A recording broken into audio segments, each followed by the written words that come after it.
You went 20 years without a day of vacation.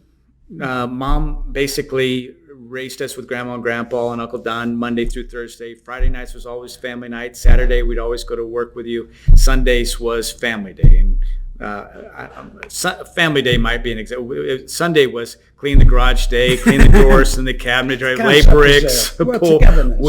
Anyway, what drove you to, what was the motivation to work that hard for that long?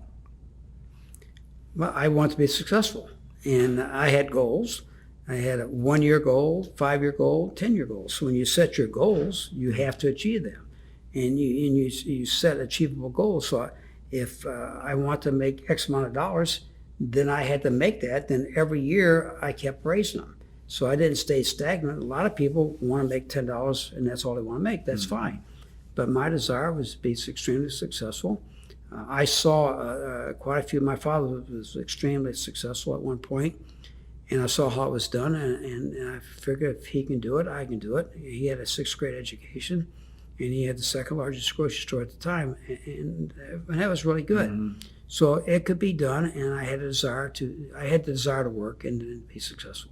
How much of being a depression baby do you think factored into that? Being hungry, standing in line.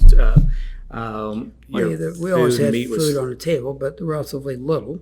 But there wasn't much out there. Mm-hmm. And then the war came, and then during the war, all the food went to the military, and you got meat, pound of meat for the family for the week and that kind of stuff. But for you younger generation, we're referring to the World War II.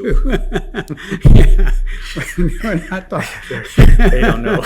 What was out there? War. What war? Right. War. Then there was Korea, and Vietnam. Yeah, there's quite a few of them. But anyway, no, I just enjoyed work.